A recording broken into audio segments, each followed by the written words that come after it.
Hi friends, मेरी अनसुनी कहानी में आप सभी का स्वागत है। आज मैं आपके लिए एक और नई कहानी लेकर आई हूँ। आज मेरी शादी को 5 साल पूरे हो गए। घर में खुशी का माहौल था, हर कोई तैयारी में जुटा था और मेरी पसंद का पूरा पूरा ध्यान रखा जा रहा था। मेरे पति वरुण, जिनके पास बिल्कुल टाइम नहीं होता था, आज वो भी शॉपिंग पर मेरे साथ मार्केट जाने की जिद कर रही थी। पिछले साल की ही बात है। कितना मन था मेरा एनिवर्सरी सेलिब्रेट करने का, पर सेलिब्रेट करना तो दूर की बात है, किसी ने विश भी नहीं किया। उसी दिन अचानक मेरी ननंद और उनके सास ससुर आ गए, तब जाके घर का माहौल कुछ चेंज हो पाया।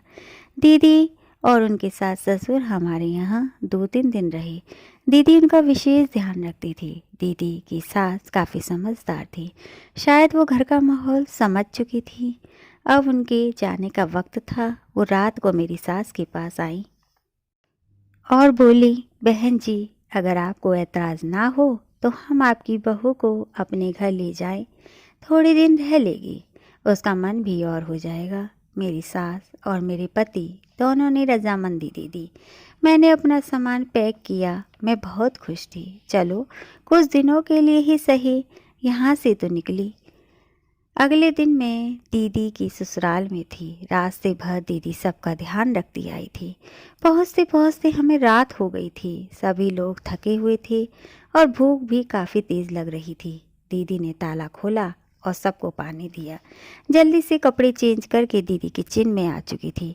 इतने में जीजाजी पास ही की दुकान से दूध ले आए। दीदी ने सबके लिए चाय बनाई और एक गैस पर दाल चढ़ा दी। मैंने कहा, दीदी आप भी थक गई होंगी, आज बाजार से खाना ऑर्डर कर देती हैं। दीदी ने कहा, भाभी कर तो देती, पर मम्मी जी को बाजार का खाना झिलता नहीं है। वो रात भर परेशान रहेंगी। जितने सब चाय पियेंगे, थोड़ा आराम करेंगे, इतने दाल बन जाएगी और आलू भी उबल जाएंगे। आटा लगाकर मैं रोटी सेक दूंगी। 1 घंटे बाद खाना खाकर सब अपने अपने बिस्तर पर थे। सब सो गए थे और मैं सोच रही थी कितने सहज तरीके से और शांति से दीदी ने सारा काम निपटा दिया। खैर छोड़ो, अगले दिन सुबह चाय की आवाज़ सुनकर मेरी आँख खुली।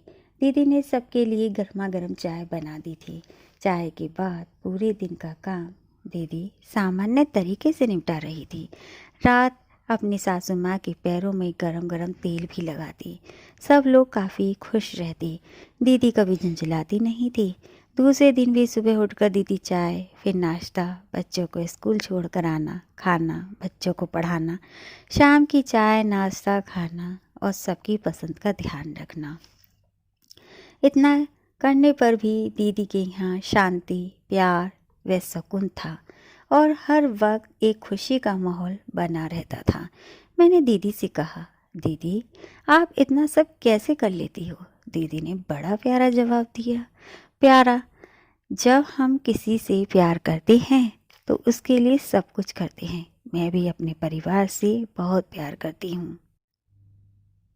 पर दीदी, बदले में आपको क्या मिलता है? प्यार, सम्मान, बड़ों का आशीर्वाद, कहकर दीदी काम में लग गई। अब मैं अपनी तुलना दीदी से कर रही थी कि कैसे वह सुबह देर तक सोती है। कई बार तो वरुण बिना लंच लिए ऑफिस चले जाते हैं। खाना भी कई बार बाजार से आता है। बच्चों को ट्यूशन सर पढ़ाने आते हैं, जिससे वो अच्छे नंबर नहीं ला पाते।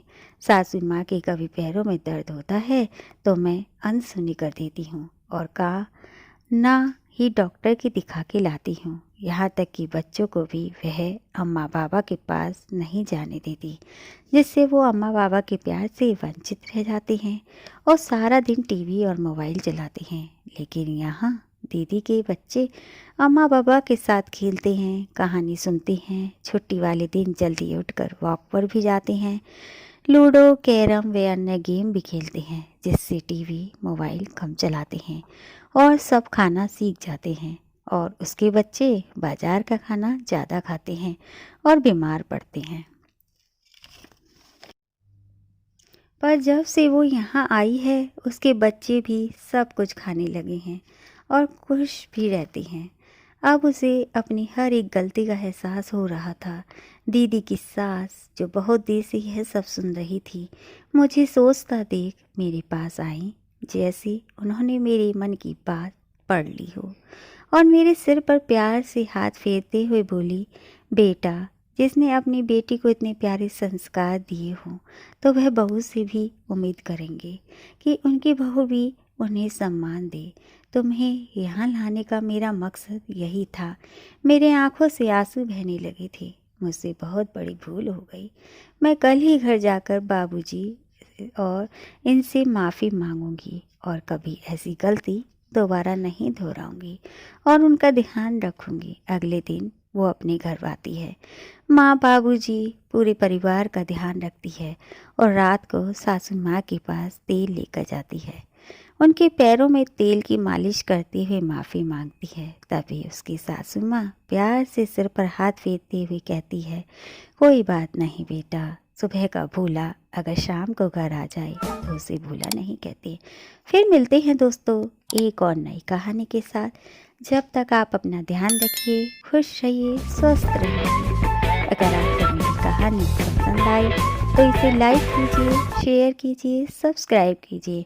आप मुझे इंस्टा एफबी पर भी फॉलो कर सकते हो, जिसका लिंक मैंने डिस्क्रिप्शन बॉक्स में दे दिया।